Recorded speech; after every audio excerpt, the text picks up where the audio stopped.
Hello friends, now we have moved in the next lecture, and in this lecture we will cover some new topics and the different topics from the previous classes.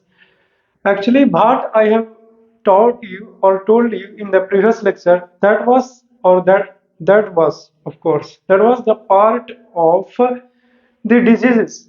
जो भी मैंने कहा previous lecture में अभी तक जो discuss कर रहा था वो एक डिजीजेस के पार्ट था, या फिर मैं ऐसे कहूं कि वो डिजीज के बारे में ही मैं आपसे शेयर कर रहा था। ठीक है ना। बट यहाँ से अभी से आपका जो ये ह्यूमन हेल्थ एंड डिजीज चल रहा है 12th क्लास का बायोलॉजी, इसमें अब एक टर्निंग पॉइंट आता है यहीं से अभी से। जो टॉपिक मैं आज शेयर करने वाला हूँ कुछ नया टॉपिक है, कुछ हटकर है। अपने यहाँ तक जो प्रीवियस लेक्चर में देख रहे थे मन में लग रहा था कि कितना डिजीज को पढ़ेगा सर, इतना डिजीज बहुत हो गया, डिजीज पढ़ा रहे हैं लगता है खत्म ही नहीं हो रहा है। तो अब डिजीज नहीं अभी बताने वाला हूँ, अब खत्म ही हो गया है। दो बड़े बड़े डिजीज हैं जिसको अंत में पढ़ाएंगे, उसको डिटेल में पढ़ेंगे। बट अभी कुछ खास टॉपिक है और अलग है डिजीज से हट करके, और इसको समझना बहुत इंपॉर्टेंट है। ये आपके जीवन में भी काम देगा, याद रहे। और हाँ, एग्जामिनेशन पॉइंट ऑफ व्यू से भी इम्पोर्टेंट है। यहाँ से अगर एग्जामिनेशन में क्वेश्चंस आने की मैं बातें करूँ तो कॉम्पिटिटिव एग्जामिनेशन में भी पूछे जाते हैं, और इतना ही नहीं बल्कि बोर्ड एग्जामिनेशन में भी आते हैं। मैं बताऊंगा कि वहां से कैसे ऑब्जेक्टिव क्वेश्चन सेलेक्ट करते हैं। ज्यादातर मेनली जो फोकस करूंगा वो कॉम्पिटिटिव एग्जामिनेशन की ओर, I mean to say that कि ऑब्जेक्टिव क्वेश्चंस पर फोकस करूंगा कि कैसे ऑब्जेक्टिव क्वेश्चन सेलेक्ट करते हैं। और बाकी आपको थ्योरी तो लिखने आता ही है, पता ही है इंग्लिश में तेज हो, कैसे भी करके लिखेंगे चल ही आओगे, है ना। तो देखिए जो टॉपिक्स है, बट आई होप कि आपने हर एक चीज अच्छे से देखा होगा, अच्छे से सीखा होगा। अगर कहीं प्रॉब्लम है तो जरूर बताइएगा, अगर कहीं समझ में तकलीफ है तो। ठीक है। आई होप कि अगर अच्छे से देखते होगे, खुद से भी पढ़ते होगे, बुक्स को भी रिवाज करते होगे तो किसी भी तरह का कोई प्रॉब्लम्स नहीं आता होगा। तो ठीक है, इन सारी चीजों को साइड में रखते हैं और अब सीधे इस टॉपिक के ऊपर मैं चर्चा करता हूँ। देखिए मैंने यहाँ पे लिखा है इम्यूनिटी के बारे में। इम्यूनिटी हर एक नया टॉपिक, ये कोई डिजीज नहीं है बल्कि एक टॉपिक है जो खास है, एग्जामिनेशन पॉइंट ऑफ व्यू से भी इंपॉर्टेंट है। और अगर गारंटी तो नहीं दे सकता है कि बोर्ड में आएगा कि नहीं आएगा, लेकिन वहां आए या ना आए लेकिन आपके जीवन के लिए तो इंपॉर्टेंट है, इतना तो गारंटी दे नहीं सकता हूँ। और देखो इस संबंध में ask immunity, what is immunity, इसका डिफिनेशंस क्या होगा। तो मैंने डिफिनेशंस को लिखा है। मैंने आपसे बताया कि the ability of the body to fight the disease causing organism, then this is called immunity. इस चीज पर गौर कीजिएगा, to fight the disease, fight the disease, ठीक है ना।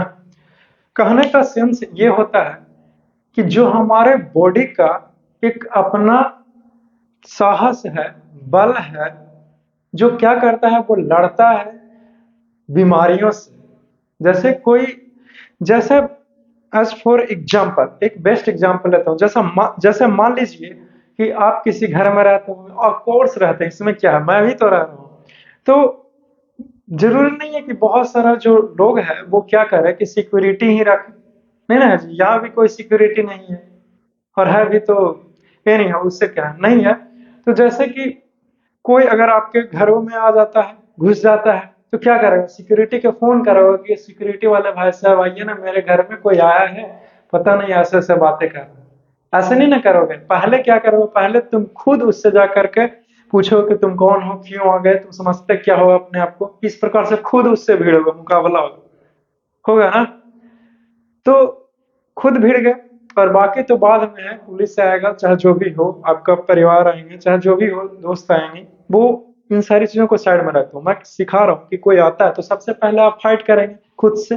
ठीक उसी प्रकार से स्टूडेंट, जैसे ही कोई माइक्रो ऑर्गेनिजम्स या फिर ऑर्गेनिजम्स जो हमारे बॉडी में एंट्री लेता है, किस लिए, ताकि हमें बीमार कर सके, मेरा स्वास्थ्य को बिगाड़ सके, तो हमारे बॉडी के पास भी एक अपना क्षमता है, एक एबिलिटी है। मैंने लिखा यहाँ पे, एबिलिटी का हिंदी में नहीं होता क्षमता, ठीक है ना। एक क्षमता है किस चीज के लिए, to fight, to fight the disease causing organism. वैसा कोई भी ऑर्गेनिज्म जो हमारे बॉडी के अंदर में गया है, ध्यान से सुनना, आई रिपीट, ऐसा दुनिया का कोई भी ऑर्गेनिज्म जो हमारे बॉडी के अंदर में गया है और उसी ऑर्गेनिज्म जो आया है मेरे बॉडी में वो हमको बीमारी फैलाएगा, और वो बीमारी ना फैले उसके लिए क्या करना होगा, उस ऑर्गेनिज्म को मारना होगा ना। तो कैसे मारेगा, उससे कोई लड़ेगा तब ना। तो हमारा बॉडी जो है वो उसी ऑर्गेनिज्म से क्या करता है, लड़ता है, मुकाबला करता है।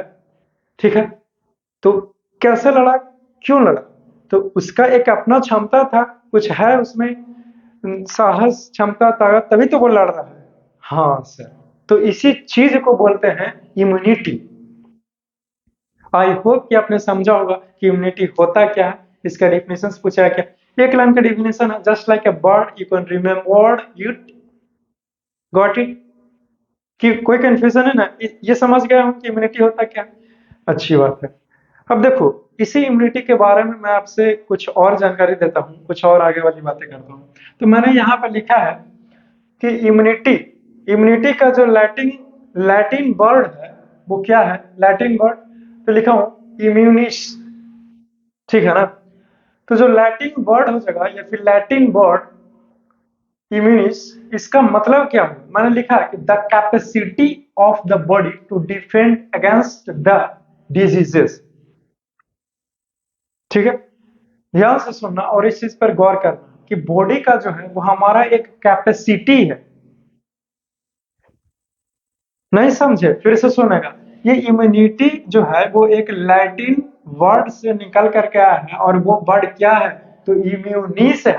तो इम्यूनिस का मतलब क्या होगा, तो मैंने लिखा है कि capacity of the body to defend against the disease, यानी कि एक क्षमता है, एक कैपेसिटी है, एक अपना शक्ति है जो क्या करता है, तो ये डिजीजेस से लड़ता है या बीमारियों से लड़ता है। और इसी चीज को इम्यूनिस बोल रहे हैं।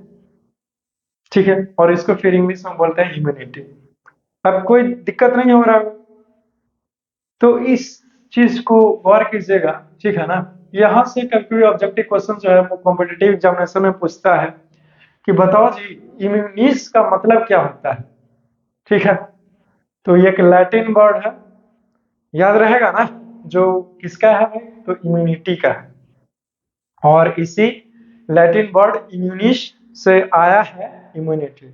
चलो अच्छी बात है।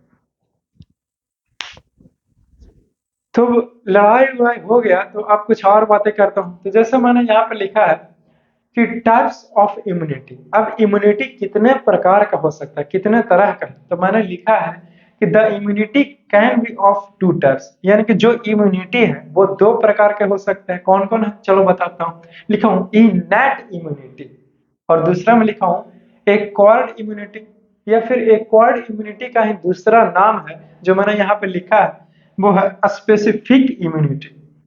तो आप एक्वायर्ड इम्यूनिटी बोलिए या फिर स्पेसिफिक इम्यूनिटी बोलिए, कोई दिक्कत नहीं है। या फिर स्पेसिफिक ना बोल करके एक्वायर्ड इम्यूनिटी ही बोलना बोलिए, तो भी कोई फर्क नहीं पड़ता, दोनों एक ही है, बस नाम दो। ठीक है ना, जैसे तुम्हारा कैसे क्लासरूम में कहीं गए होगे तो कुछ और स्टाइलिश नाम लिख रखवाया होगा, और घरों में तो पता ही है कि क्या नाम से बुलाया जाता है आपको। लेकिन मैं पर्सनली आपको बताऊं तो मैं कौन सा नाम से पुकारता हूं, तो वो मैं हमेशा एक्वायर्ड इम्यूनिटी का इस्तेमाल करता हूँ। तो आप चाहें तो ये बोल सकते हैं एक्वायर्ड इम्यूनिटी, लेकिन ये भी ध्यान में मैं रखता हूँ कि इसी का ही दूसरा नाम ये है, लेकिन बोलता हूँ ये। तो यू कैन चूज इट, का है कि हम इस्तेमाल करते हैं। एनी हाउ, तो आई होप कि आपने इसे सीखा होगा। तो आप इससे क्या कीजिए, आप इसे नोट कर लीजिए, ताकि कुछ और बातें बताता हूँ। Now listen to.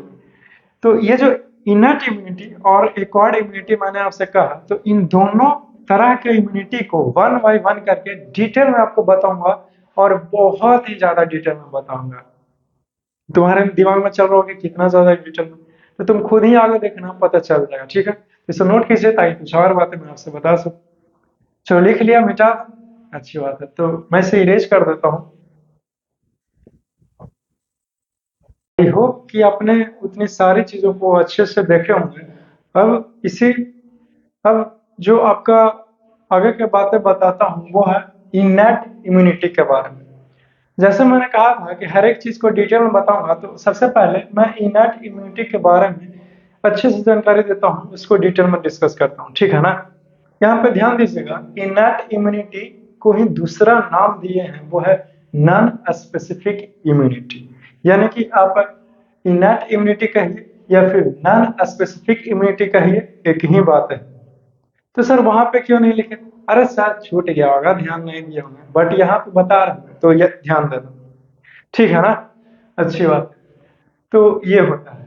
अब देखो, तुम्हारे मन में चल रहा होगा कि ये इननेट इम्यूनिटी क्या है, इसका डेफिनेशंस क्या होगा। देखिए, चीजों को समझना बहुत जरूरी है। डेफिनेशंस जो है वो खुद से बना सकते हैं, खुद से डिजाइन कर सकते हो। जब इतनी सारी चीजों को समझ जाओगे ना, तो डेफिनेशंस खुद से बोलने लगेगा कि ऐसे भी हो सकता है, ऐसे भी हो सकता है। But now listen to me, ठीक है? तो चलिए मैं आपको सिखाता हूँ। डो वरी, मैं जब हूँ आपके साथ में तो आपको घबराने की कोई जरूरत नहीं है। मैं हर एक चीज आपको सिखा दूंगा, तो इसीलिए चिंता क्यों? Only listen to me. लिखा हूं कि the innate immunity is non specific immunity. Innate immunity को हम क्या बोलते हैं जी? तो नॉन स्पेसिफिक इम्यूनिटी का नाम दिए हैं। क्लियर होता है इसमें? तो कोई दिक्कत नहीं हो, इसमें क्या दिक्कत है? तो इसी मैं कुछ पॉइंट्स लिखा हूँ इननेट इम्यूनिटी के बारे में। यहाँ पे देख रहे हो 1 2 3। इसी इननेट इम्यूनिटी के बारे में इतनी सारी चीजें हैं जो आपको जानना चाहिए। डोंट वरी, लिसन टू मी।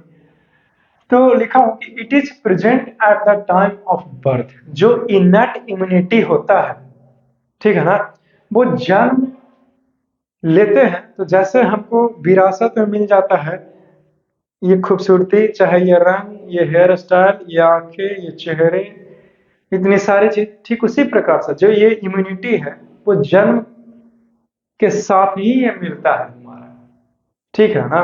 अच्छी बात। तो मैंने यहाँ पे आपको बताया और आगे बताता हूँ, यही चीज को लिखा हुआ यहाँ पे, टाइम ऑफ बर्थ यानी कि जन्म के समय से ही मिलता है। अब बता रहा हूँ कि it comprises of all those defence mechanism.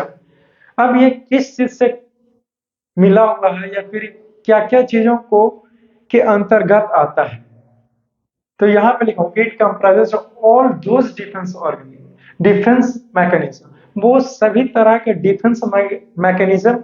यहाँ पे ध्यान देना, डिफेंस मैकेनिज्म का अर्थ हुआ कि लड़ने का कोई भी तरीका या फिर कोई भी प्रक्रिया, तो वो सभी चीजों को वो कंप्राइज करता है। क्या क्या? तो लिखा हूँ कि with which an organism is war. तो इनेट इम्यूनिटी में क्या क्या चीजें आ जाएगा सर? तो इनेट इम्यूनिटी के अंदर वो सारा चीज आ जाएगा जो जन्म लेते हैं, लेने के साथ साथ हमारे बॉडी में वो क्षमता मिलता है कि कोई भी माइक्रो ऑर्गेनिज्म से लड़ सके ताकि हमको बीमारी नहीं होवे। तो सारी चीजों को इनेट इम्यूनिटी के अंतर्गत ही रखें। अब तो कंफ्यूजन नहीं हो रहा है, अच्छी बात है। तो देखो, लिखा हूं कि which is always available to protect a living body. ये खास देना, इनेट इम्यूनिटी का सबसे बड़ा एक खासियत है या फिर यू कहिए कि advantage, always available. Available just suppose that आपके पास कोई ऐसा चीज हो जो आपके पास हमेशा हो, तो वो क्या होगा? तो हमेशा आप उस चीज का इस्तेमाल कर सकते हो। सिंपल सी तो बात है, सिंपल सी फैक्ट है। ठीक उसी प्रकार से जो इनेट इम्यूनिटी है वो हमारे बॉडी में जन्म लेने के साथ ही मिल जाता है, इसीलिए वो हमारे लिए हमेशा मौजूद होता है, हमारे बॉडी को बचाने के लिए, डिजीज से सुरक्षा प्रदान करने के लिए वो हमेशा तैयार रहता है लड़ने के लिए। कि आओ ठीक है, कोई दिक्कत नहीं है, देख लेंगे तुमको भी, है ना? कैसा भी डिजीज हो, ये एकदम सबसे पहले आगे रह गई है क्योंकि बचाना चाहते हैं, डिफेंस मैकेनिज्म, ठीक है ना?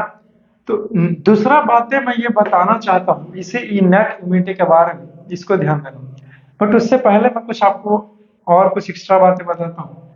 तो इस चीज को ध्यान दीजिएगा, ऑलवेज अवेलेबल, इसको अंडरलाइन कर लेगा कि जो हमारा इनेट इम्यूनिटी होता है वो हमेशा क्या रहता है? ऑलवेज अवेलेबल रहता है, हमेशा तैयार रहता है लड़ने के लिए। ठीक है, कोई दिक्कत नहीं, आ जाओ देख लेंगे, क्या है, लड़ लेंगे, है ना जी? तो उसी तरीके से यहाँ भी है। और हाँ, यहाँ इससे कॉम्पिटिटिव एग्जामिनेशन में ये पूछे जाते हैं कि जो कौन सा इम्यूनिटी है जो बर्थ के समय ही मिलता है, तो इनेट इम्यूनिटी। समझ गया ना स्टूडेंट? और ये भी याद रखिएगा कि इनेट इम्यूनिटी को ही क्या बोलते हैं? Non specific immunity. Tick out तो करवा ही दिया हूं, लेकिन इससे भी तसल्ली नहीं होता है। आप इसे एक बार अंडरलाइन कीजिए, हो सकता है पन्ना पलट के चक्कर में टिक आउट नहीं दिखा हुआ है, नहीं देख लिया तो गड़बड़, लेकिन अंडरलाइन रहेगा, कॉपी में दिख जाएगा। और इसको भी ठीक उसी प्रकार से अंडरलाइन कर लीजिएगा, कॉम्पिटिटिव एग्जामिनेशन के लिए भी इंपॉर्टेंट है और हाँ बोर्ड एग्जामिनेशन के लिए भी इंपॉर्टेंट है। तो इंटर का जब आप बोर्ड एग्जामिनेशन दे रहे हो 12th पढ़ाई करके, तो इसमें ये पूछेगा ये क्वेश्चन, इसीलिए बी केयरफुल, यहाँ से भी और यहाँ से, तो ध्यान देना चाहिए ना।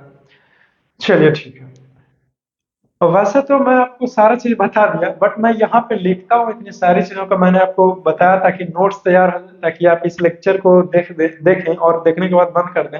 आप कोर्स बंद नहीं करोगे तो आपको बार बार देखने की जरूरत नहीं पड़े, आप एक बार रिवाइज भी कीजिएगा कॉपी को ओपन करके, तो भी आप क्या कर सकते हैं, पढ़ सकते हैं, ठीक है ना।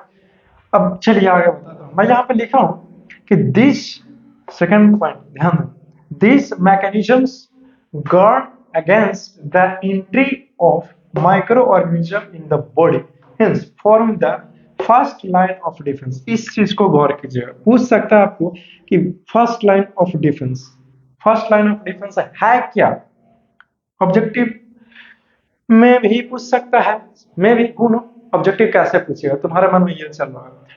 तो पूछा कि जो माइक्रो ऑर्गेनिज्म जो है वो बर्थ के समय से ही हमारे बॉडी में मौजूद है, ठीक है ना, और वो लड़ता है ऑर्गेनिज्म से ताकि हमें डिजीज नहीं हो, तो वो कौन सा लाइन ऑफ डिफेंस फॉर्म करता है, ऑप्शन है में फर्स्ट सेकंड थर्ड इस प्रकार से रहे, तो फर्स्ट मारना। चलिए ये तो ऑब्जेक्टिव क्वेश्चंस कैसे पूछेगा ये मैंने आपको से सिखाया, अब बताता हूँ कि आखिरकार ये कहने का अर्थ क्या हुआ, फर्स्ट लाइन ऑफ डिफेंस क्या हुआ सर, इसको एक बार और अच्छे से बता दिए। तो ठीक है, आपको एक बार और बताता हूँ, है ना जी। देखिए, जो माइक्रो ऑर्गेनिज्म हमारे जन्म के समय से ही मौजूद था, वो हमारे लिए लड़ा, डिजीज से लड़ा, माइक्रो ऑर्गेनिज्म से लड़ा, ताकि हमारा बॉडी सुरक्षित रह सके। और यही चीज जो है वो पहला स्टेप हुआ, कैसे कहते हो कि तुम सक्सेस का पहला स्टेप पार कर गया, वेरी गुड। जैसे मेन प्रीलिम्स देते हो, मेंस देते हो, ये तो आईएएस की बात हो गई, एनी हाउ, जैसे जेई, ये तो जेई की बात हो गया, कुछ भी हो। तो आई आई थिंक कि आपको आईआईटी के बारे में जानकारी होगा, आप बायोलॉजी लिए हैं तो क्या हुआ। तो जैसे कि जेई मेंस फिर और करने के लिए एडवांस आता है, इसी प्रकार जैसे बिगिनर्स लेवल होता है और फिर हायर लेवल होता है। हाँ सर समझिए, लेकिन फिर भी बोलेंगे। नाउ लिसन टू, जैसे गेम का लेवल नहीं होता है, लेवल 1 लेवल 2 लेवल 3, तो जस्ट लाइक दैट, ठीक उसी प्रकार से यहाँ पे भी जो है वो ये जो हमारा बर्थ के समय जो हमारा इम्यूनिटी बॉडी में मौजूद है, हाँ ऑफ कोर्स मौजूद है मेरे बॉडी में, तो ये जो लड़ा डिजीज से, यही जो है वो पहला लाइन ऑफ डिफेंस कहलाया, यानी कि पहला पड़ाव हुआ है। आई होप कि आपने इसे सीखा होगा।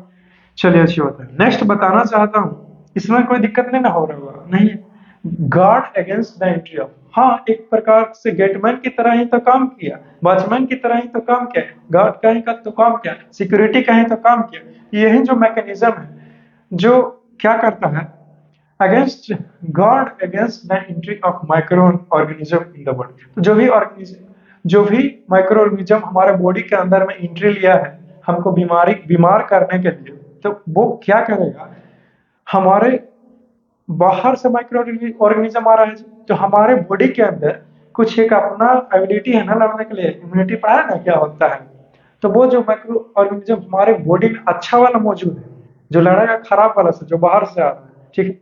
और यही जो सारी चीजें हैं, मैकेनिज्म जो ही प्रक्रिया से चला, इसी को बोलते हैं first line of defence. I hope कि आपने इसे सीखा हो, against the entry of micro organism, एकदम सिक्योरिटी की तरह काम कर, आ जाएगा देख लेंगे। यानी अब देखिए यहाँ पे है तीसरी बात है, पर इस पे गौर कीजिए, ठीक है ना, ये भी इंपॉर्टेंट है, लिखा हूं innate immunity is called non specific.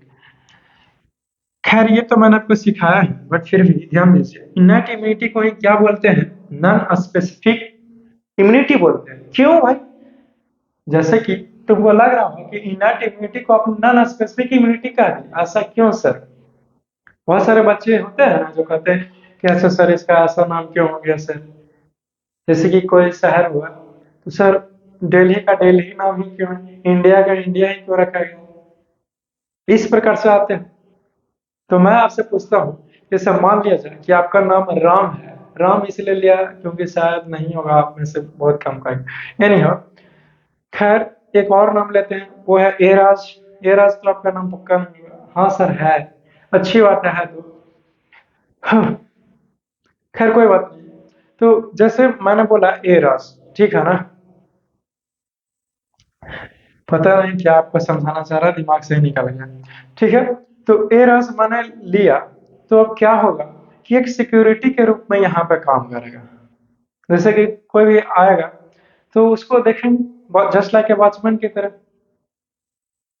वो तो कुछ अलग बता रहा था, मैं आपको समझाना ये चाह रहा था जी, कि जैसे कि हाँ एराज है, वो नाम जो है वो एराज ही क्यों पड़ गया, कुछ और क्यों नहीं। तो ये क्या है? तो ये कुछ खास प्रश्न नहीं है, बस ऐसे ही बच्चों को माइंड में जिज्ञासा रहता है इसलिए पूछ जाता है। ये तो वही वाली बात हो गई है सर, ये एप्पल को एप्पल क्यों बोलते हैं, अमरूद को अमरूद भी क्यों बोलते हैं, ठीक है ना। तो लेकिन मैं यहाँ पे बता रहा हूँ आपको कारण कि इन्नेट इम्यूनिटी को, लेकिन इस इतना बोल दिया हूँ तो एक चीज और आपको जोड़ता हूँ कि प्रीवियस ईयर्स में तो कहूंगा तो कुछ और हो जाएगा। पुराने समय में, प्राचीन समय में क्या होता था कि कोई भी शिशु अगर जन्म लिया, बालक या फिर बालिका, तो इसका जो नाम है वो पुरोहित रखते थे, पंडित रखते थे, वो भी हर एक चीज देख करके अच्छे से, ताकि उस बच्चे का लक्षण जो है वो नाम से मिलता रहे। जैसे कि कैसे वहां साइंस का क्लास होता था, लिख देता science why just like that. तो ठीक है ना, तो उसी प्रकार से कुछ जरूर रीजन होता है, इसीलिए नॉन स्पेसिफिक रखा गया। तो इनएटिविटी के क्यों, तो मैं यहाँ पे लिखा हूँ कि बिकॉज दिस डिफेंस मैकेनिज्म, जो इस तरह का डिफेंस मैकेनिज्म है, do not distinguish one invader invader from another. जितनी भी तरह से ये लड़ाइयाँ लड़ा माइक्रो ऑर्गेनिज्म बाहर, ध्यान से सुनना, बाहर से कोई ऑर्गेनिज्म हमारे बॉडी में आ रहा है, ठीक है ना, तो वो इन्वेडर है, आ रहा है। तो जो इन्वेडर है, वन इन्वेडर फ्रॉम अनदर, तो जो भी इन्वेडर है जो हमारे बॉडी में आया या फिर हमारे बॉडी में है, वो डिस्टिंग्विश नहीं करता है कि तुम कौन है भैया और तुम कौन है। आगे एग्जांपल से बताता हूँ, लिखा हूँ कि their aims are to provide different types of barriers, और उसका एक ही मकसद होता है कि उसको रोकने के लिए जो करना है सो कर डालो, like to stop the entry of pathogen into the body, जैसे कि हमारे बॉडी में पैथोजन एंट्री ना करे। And if pathogen has broken the first barrier and entered the body, then to kill it directly or indirectly। अब इस चीज पर ध्यान दीजिएगा, ठीक है।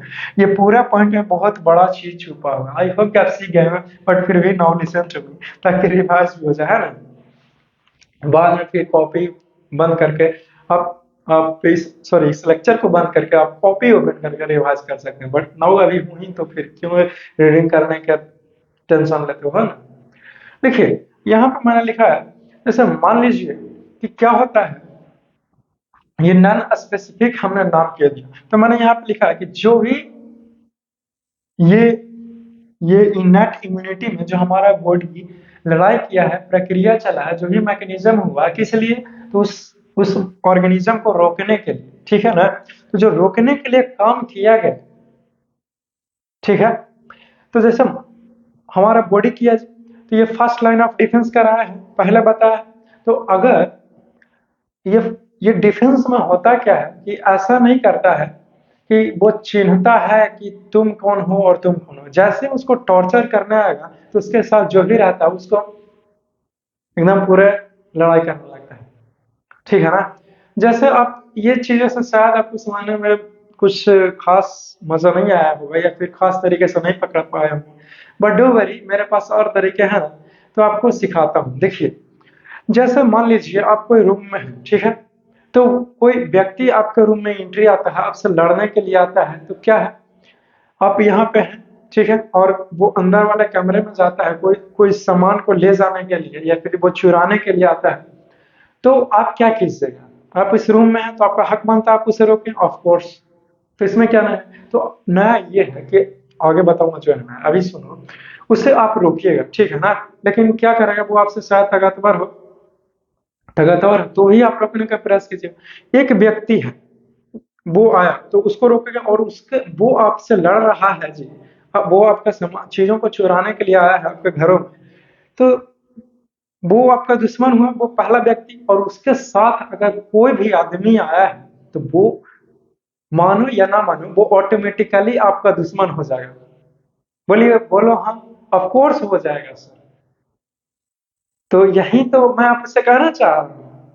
शायद जैसे सपोज दैट वो पहला व्यक्ति था जो बदमाश था, जो आपको आपके सामान, आपके घरों के चीजों को तोड़ने के लिए आता है, लेकिन शायद उससे पीछे वाला कोई रिश्तेदार होगा, ठीक है ना, लेकिन आप उसे नहीं चिंते हैं कि वो रिश्तेदार है, और उसी के पीछे आके खड़ा हो गया है, ठीक है, उसके इसके साथ में। अब वो व्यक्ति तोड़ने लगा तो तुम उसको मारने लगेगे, और फिर आप गुस्सा में आ गए तो उसके साथ साथ था कोई और निर्दोष व्यक्ति खड़ा हुआ था जिसका कोई दोष नहीं है, और उसको पीटने के चक्कर में आप उसे भी पीटने लगेगा डायरेक्ट। क्यों भाई? क्योंकि आपको लगेगा कि तुम भी इसके साथ में, चोर के साथ रहेगा तो चोरी कहलाएगा, है ना ये फार्मूला। तो उसी लिए आप उसको भी मारने लगेगा ना। हाँ सर, ठीक उसी प्रकार से स्टूडेंट, ठीक उसी तरह से ये चीजें यहाँ पे भी उसी तरीके से ये मिलता जुलता एग्जाम्पल से ऐसे ही तो दे रही हैं कि जो हमारे अंदर में इम्यूनिटी है, इननेट इम्यूनिटी, वो किसी को चिंता उनता नहीं है, एकदम सीधे एकदम लड़ाई कर देगा, एकदम ना ना स्पेसिफिक, यानी कि चीने पर्ची क्या करना, तुम सीधे लड़ो, तुम लड़ो, ठीक है ना। तो कुछ ऐसा ही होता है, इसीलिए इसको इननेट इम्यूनिटी को नॉन स्पेसिफिक कहते हैं। क्यों? क्योंकि ये डिस्टिंग्विश करने में टाइम नहीं बर्बाद करता है, जब सीधे आ गया तुम निकलो, मार फेंको, घर से बाहर गेट आउट, तुरंत। तो आई होप कि आपने इसे सीखा होगा चीजों को। अब देखिए यहाँ पे एक चीज और गौर करने वाली है, मैं लिखा हूँ कि किल इट, और अगर अगर हमको, हाँ एक चीज और सुनिए मेरी बातों को, अगर वो क्या करे, वो व्यक्ति हमको पीट करके, हमको मार करके वो आगे चल गया, तो हम क्या करेंगे? हम उसे डायरेक्टली लड़ रहे थे, डायरेक्टली लड़ रहे थे, लेकिन डायरेक्टली जीत नहीं पाए, तो और तो क्या करेंगे? इनडायरेक्टली, यानी कि कोई हम अपना दोस्त को बुलवाएंगे, अपना रिश्तेदार को बुलाएंगे, फोन करेंगे कि ये कहाँ है, आओ तो चलो तो उसको बता देते हैं, हमारे साथ करता है उसकी ये मसला, और चलो देखते हैं, लेट अस, नो प्रॉब्लम। तो इस प्रकार से आपने क्या किया, आप डायरेक्टली ना उसको पीट करके इनडायरेक्टली पिटवा दिए लड़कों से। लेकिन हाँ, मारना तो है, मारना तो है, पीटना तो है ही। ठीक उसी प्रकार से जो हमारे अंदर में भी कैपेसिटी है, अगर पहला लाइन ऑफ डिफेंस के को तोड़ दिया और पार कर दिया तो क्या हुआ? तो फिर भी उसके लिए प्रयास करेगा, और भी बैरियर लगाएगा उसके लिए, क्या स्टेप से तुम क्रॉस करेगा, चलो हम भी देख ले, हो जाए, हम भी चूड़िया नहीं पहना, अरे क्या बात कर रही है, पहने तो नहीं एनी भाई, ये कुछ और है मुझे। तो ठीक है ना, तो इस प्रकार से होती है चीज। आई होप कि आपने इसे सीखा होगा। तो अब देखो, चूंकि मैंने ये बताया कि बैरियर बहुत तरह तरह का different, their aims are to provide different types of barriers, बहुत तरह तरह के बैरियर्स देगा हमारा बॉडी उस बाहर से आने वाला माइक्रो ऑर्गेनिज्म के खिलाफ, ताकि वो मर जाए और हमारे बॉडी में कोई किसी भी तरह का रोग को उत्पन्न ना करे। ठीक है, अब तुम्हारे मन में चल रहा कि क्या क्या बैरियर, बैरियर का मतलब हुआ बाधा, अड़चन, अड़ंगा वगैरह आदि इत्यादि, ये सब है ना। तो तुम्हारे मन में चल रहा है कि किस, क्या क्या तरह है या फिर किस तरह का बैरियर लगा सकता है हमारा बॉडी। तो नो प्रॉब्लम, लेट अस उसको सिखाएंगे, ऑफ कोर्स, व्हाई नॉट, ठीक है ना। तो बट उतनी सारी चीजों को लिखने से, बताने से पहले, क्योंकि लिखेंगे लिखेंगे तो पीछे ना, अभी तो बता रहा हूँ, तो बताने से पहले आप इतनी सारी चीजों को नोट कीजिए, ताकि कुछ और बातें आपसे कह सकूं, ठीक है। चलो इसे लिख लिया होगा, मिटा दे, मिटा दे, पक्का और श्योर। चलो एक बार लिख लो, देख लो, चलो लिख लिया होगा, कहीं कोई दिक्कत नहीं ना है? शिवा, मिटा देंगे, चलो ज्यादा से मिटाते हैं। बैरियर्स के बारे में बात कर रहा था, तो जो भी मैंने आपसे कहा कि इन्नर इम्यूनिटी में इतनी सारी चीजें होती है, और उसे रोकने के लिए बैरियर्स लगता है, तो तुम्हारे मन में ख्याल आया कि क्या क्या बैरियर्स, तब उन्हीं सारे बैरियर्स के बारे में डिस्कस करेंगे। तो मैं यहाँ पे लिख रखा हूँ आपके लिए कि inner immunity consist of the following four types of barrier.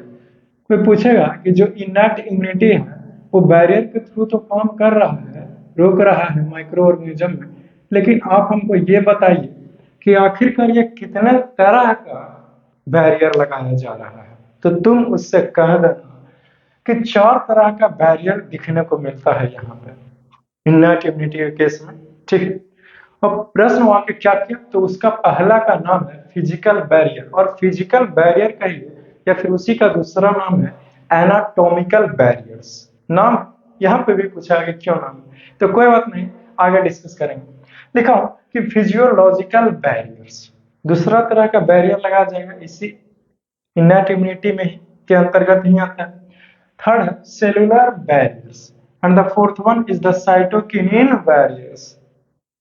Cytokinin कुछ नाम सुना हुआ लगता है, यानी हम तो इतने चार तरह का बैरियर्स होता है। अब इन चारों तरह का बैरियर्स को मैं क्या करूंगा, वन बाय वन करके आपको अच्छे से पढ़ाऊंगा, ठीक है, डिटेल में पढ़ाऊंगा। ऑब्जेक्टिव क्वेश्चंस यहाँ से पूछेंगे, सारे ऑब्जेक्टिव सबसे बन जाएंगे ये देखने के बाद, ठीक है ना।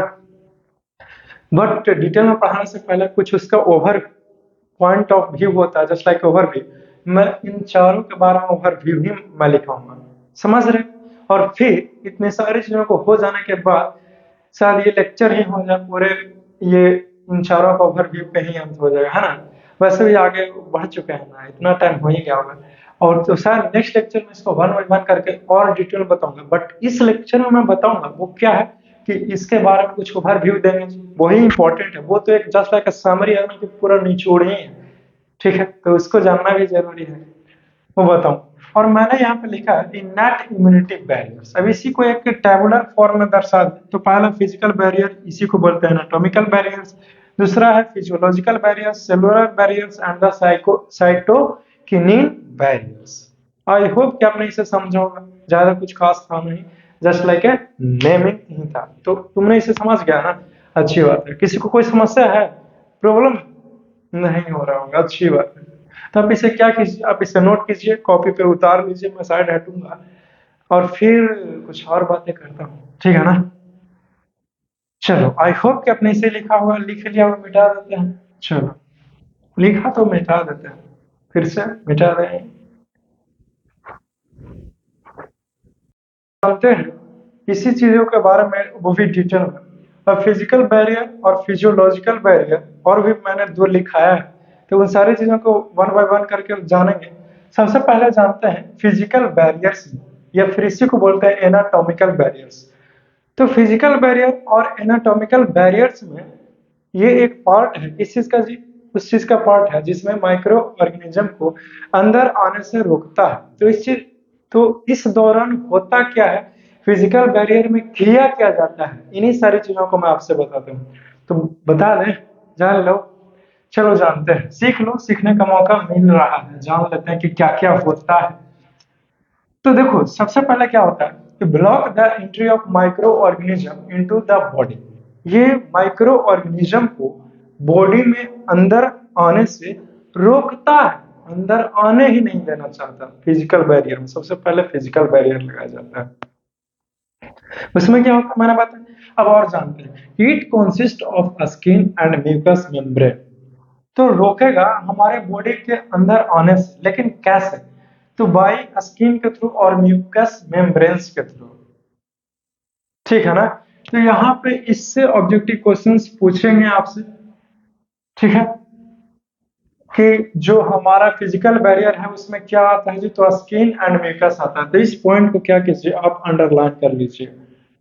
कॉम्पिटिटिव एग्जामिनेशन में पूछे जा सकते हैं, और ये बोर्ड में तो नहीं ही पूछेगा, है ना, में भी, बट बहुत ही 5% चांस है कि ये आ सकता है बोर्ड में, लेकिन कॉम्पिटिटिव एग्जामिनेशन में आ सकता है, ठीक है ना।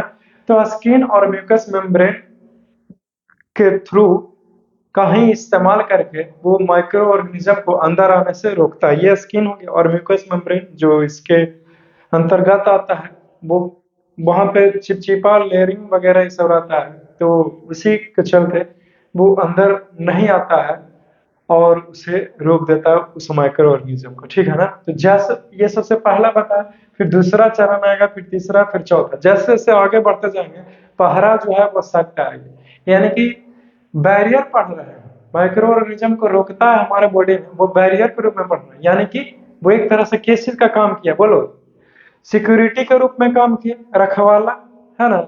तो रखवाले के रूप में काम किया। तो पहला रखवाला जो था वो कुछ इस प्रकार से काम करता है। फिर दूसरा रखवाला, तो जैसे जैसे रखवाले जो है वो बढ़ते जाता है, जैसे एक रखवाला था तो कुछ इस प्रकार से काम किया, दूसरा रखवाला आएगा तो और ताकत मिलेगा, तीसरा आएगा और चौथा आएगा, और बॉडीगार्ड की तरह जितना बॉडीगार्ड लगाओ उतना ज्यादा कोई भी चीज है जो सिक्योर्ड है ना, अच्छी बात है।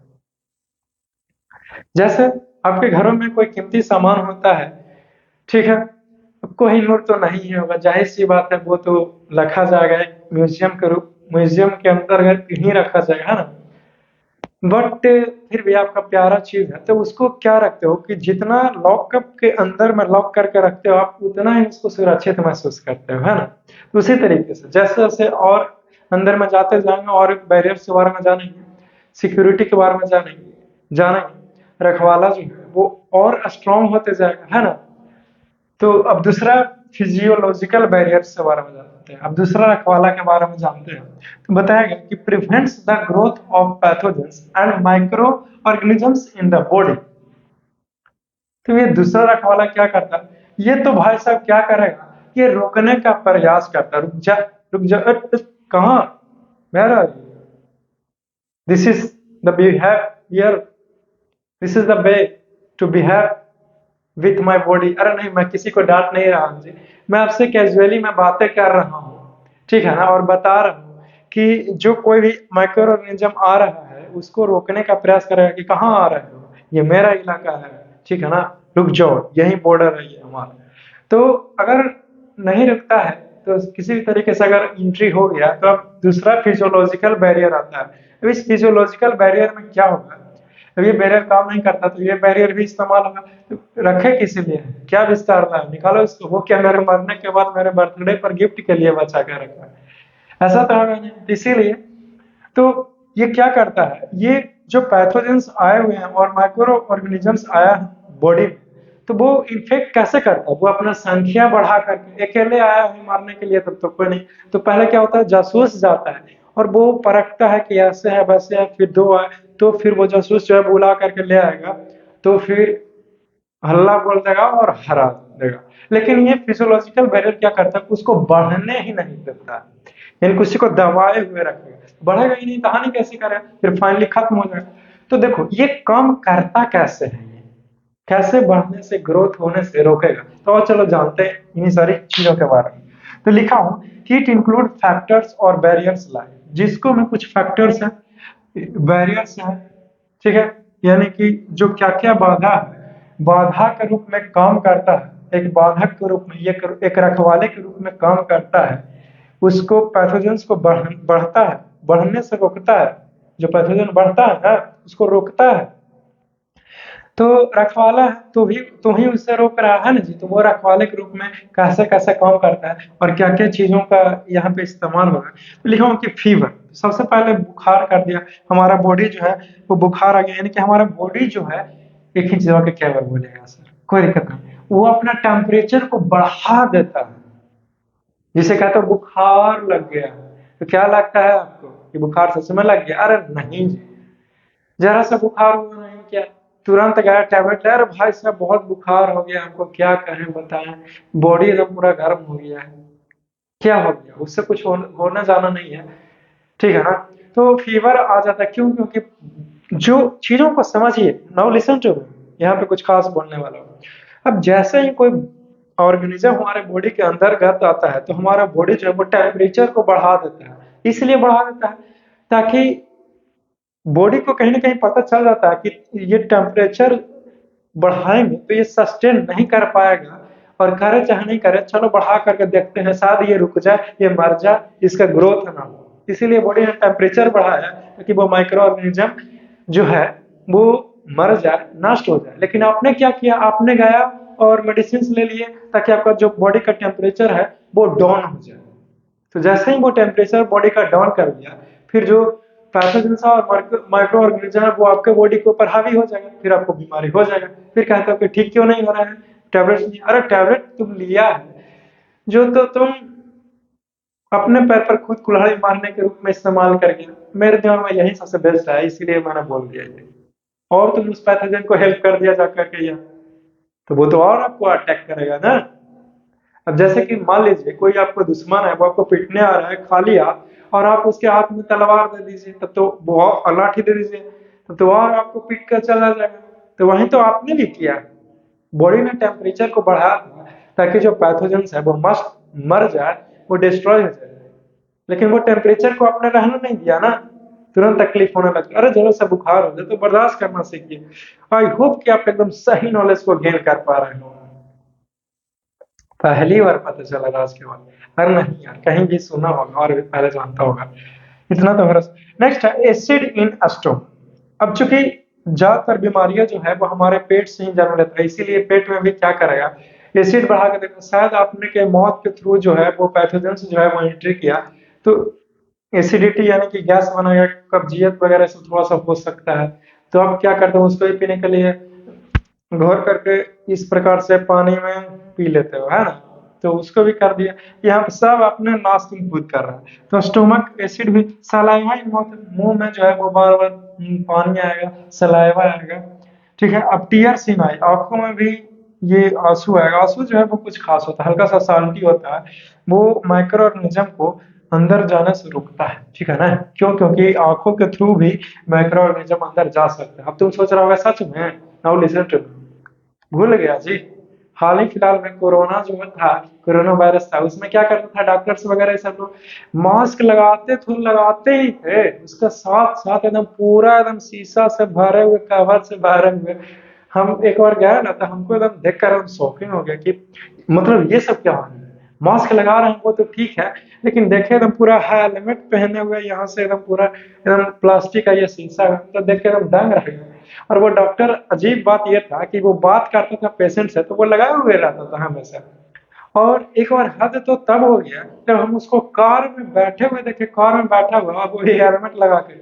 हम तब कहे कि कितना ही नौका जान के प्यारा है। और हम लोग तो किसान टाइप आदमी है भाई, कहीं भी रह लिया, कहीं भी सो गया, है ना। और नहीं तो क्या। वैसे क्या लगता है, शक नहीं करना चाहिए आपको मेरी बातों पर। वैसे करते हो तो अच्छी बात है। तो इस तरह का चीजें होता है। तो आई होप कि आपने इसे सीखा होगा। I don't think you are feeling any type of the confusion related to this points what I have told you. ठीक है ना। तो इतनी सारी चीजों को you must be note in your copy, so that I can share some more knowledge about this topics. कुछ आगे की बातें करूंगा, बट उससे पहले कि आप इतनी सारी चीजों को नोट कीजिए, इसे अच्छे से लिखें। चलो लिख लिया होगा, मिटा देते हैं। Very good. हाँ। Next type of the barrier है, अगला तरह का जो बैरियर होता है उसका नाम है that is the cellular barriers. वो है सेलुलर बैरियर्स। अब ये सेलुलर बैरियर्स के बारे में आपसे जानकारी देता हूँ, ठीक है ना। तो ये क्या है कि form the defence system when pathogens enter the body. ये कब काम आता है? ये तब काम आएगा जब पैथोजेंस जो है वो हमारे बॉडी के अंदर में आ गया, प्रवेश कर गया है, ठीक है ना। अच्छी बात। फिर क्या होगा कि कंसिस्ट जो ये सेलुलर बैरियर है, यहाँ पे ऐसे लिख लेना कि क्या है। तो it consist of wandering leucocyte. जो लिकोसाइट यहाँ पर घूमता रहता है वो क्या है, दैट इज द डब्ल्यूबीसीसी। तो इसी को क्या बोलते हैं, कॉल्ड फैगोसाइट्स। इसको फैगोसाइट्स बोलते हैं। जो क्या करता है, तो that engulf and destroy microbes. वो माइक्रोब्स को इस प्रकार से जकड़ लेता है और उसे जकड़ लिया, ठीक है, उसके ऊपर चला गया, हावी हो गया, और फिर उसको इनगल्फ कर करके निगल जाता है, एक तरह से बोल सकते हो, और फिर उसको डिस्ट्रॉय कर देता है, मार देता है। समझ गया ना, इसमें समस्या नहीं ना किसी को, अच्छी बात है। तो ये था सेलुलर बैरियर के बारे में कुछ। अब बताता हूँ साइटोकिनिन बैरियर्स के बारे में। तो नाउ लिसन टू मी। लिखा हूँ कि वायरस इन्फेक्टेड सेल्स। अगर कोई सेल है वो इतना सारे चीजें करने के बाद भी नहीं रुका, और वो फाइनली हमारे सेल्स को क्या किया है, इन्फेक्ट किया। तो अगर वायरस से इन्फेक्ट हो गया हमारा कोई भी सेल, तो वायरस इन्फेक्टेड सेल जो होता है वो सीक्रेट प्रोटीन्स, वो प्रोटीन्स को सीक्रेट करने लगता है, ठीक है, जिसको क्या बोलते हैं, कॉल्ड इंटरफेरोन्स। इसको ध्यान दीजिएगा, ठीक है। जो तो वायरस इन्फेक्टेड सेल जो है वो सीक्रेट करेगा क्या, ये यहाँ से एक ऑब्जेक्टिव क्वेश्चन से यही से आ गया, क्या सीक्रेट करेगा, बोलो। प्रोटीन करता है। और वो प्रोटीन का फिर नाम पूछेगा तो तुम उससे कहना इंटरफेरोन्स, याद रहेगा ना। वेरी गुड, 1 नंबर तुम्हारा पैकेट में कॉम्पिटिटिव एग्जामिनेशन में पूछ सकता है, ठीक है। विच प्रोटेक्ट, जो क्या करता है, प्रोटेक्ट करता है non infected cells from further viral infections. Now listen to, देखिए होता क्या है कि जैसे मान लीजिए कि आपका बॉडी है वो वायरस के चलते इन्फेक्ट कर कर हो गया है, ठीक है। और फिर वो इन्फेक्शन धीरे धीरे बढ़ जाएगा ना स्टूडेंट, देखते हो यहाँ पे होता है फिर धीरे धीरे बढ़ने लगता है। तो वो बढ़ ना जाए उसके लिए वो इन्फेक्टेड सेल जो है वो एक प्रोटीन्स को सिक्रेट करता है, ताकि अच्छा जो एरिया है, अच्छा सेल है, वो सेव रहे, बचा हुआ रहे, ठीक है। वो किसके अंतर्गत आता है, तो that is the cytokinin barriers, वो साइटोकिनिन बैरियर्स के अंतर्गत आता है, ठीक है ना। हैव यू गॉट इट, समझ गया, अच्छा। तो ये कुछ था बैरियर्स के बारे में। तो इस लेक्चर में इतने सारी चीजों को डिस्कस किया हूँ, तो इन्हीं सारी चीजों को मैं आपको यहीं पे छोड़ूंगा। अब इसे लिख लीजिए, ठीक है, अच्छी बात है। ये कुछ इंपॉर्टेंट था, अब इस पे यहाँ सब्जेक्टिव क्वेश्चन आएगा। और हाँ, ये भी पूछ दे सकता है, ठीक है ना, सेलुलर बैरियर्स के बारे में कि क्या रहता है जी। तो लिकोसाइट्स रहता है, डेट इज जिसको क्या बोलते हैं, फाइगोसाइट्स, समझ गए, अच्छी बात। तो आई होप कि in this lecture you have already watch this lecture and आप इसे एंजॉय कर किए होंगे, किए हो ना, अच्छी बात है।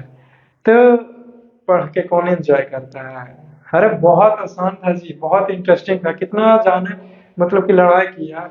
अब जैसे कि मान लो इसमें कहूँ तो नहीं रुकता है, वो इंटरव्यू ले लेता है, तो फिर एक स्पेशल रहता है जो देखते हो पहरा देने के लिए यहाँ वहां घूमते रहता है, देखते रहता है, अब फिर वो आएगा अटैक करेगा, इस प्रकार से। अब ऐसे मान लीजिए अब डायनासोर्स रखे हुए हैं। ऐसे कोई एक छोटा सा डॉग पपी पाल के रखता है, पपी तो बच्चा हो गया, एक डॉग पाल के रखता है बड़ा सा, कोई कुछ किया हो उसको लगा दिया, ठीक है। लेकिन क्या हो जब मैं कहूँ कि मैं डायनासोर्स पाल के रखूँ, अगर कोई बोला तो समझ लेना, अरे नहीं आपको नहीं बोल रहा हूँ मैं, तो फिर डायनासोर्स लगा दो वो सीधा एकदम पूरा सफा चाट कर जाएगा, है ना। तो जस्ट लाइक दैट ये सेलुलर बैरियर्स काम करता है, समझ गए। और अगर साइटोकिनिन बैरियर्स की मैं बातें कर, तो जैसे मान लीजिए क्या हो कि घर में अगर आग लग गया, ठीक है, कहीं आग लग गई, ठीक है, तो क्या होगा, वहां पे आग लग गया, तो हम लोग क्या करते हैं कि इस प्रकार से पानी उसमें मारने लगते हैं, क्यों, ताकि जहां पे जला है वहीं पे जला हुआ पार्ट वहीं पे रह जाए और आगे जो है वो इन्फेक्शन ना हो। तो जस्ट लाइक दैट उसी तरीके से काम आएगा। बाकी अगर आप पढ़िएगा तो खुद आपके दिमाग में आ जाएगा कि इस चीज को ऐसे जोड़ दें, ऐसे कर लें, ये हो जाएगा, अरे ये तो मैं ही समझा सकता हूँ, ठीक है। तो ठीक है, इस लेक्चर में मैं यहीं तक आपको छोड़ता हूँ और फिर से मिलेंगे कुछ नेक्स्ट लेक्चर में कुछ नए अंदाज में, ठीक है ना। मुलाकातें होती रही, बहुत सारे बातें करूंगा, ठीक है। So so love you all, take care.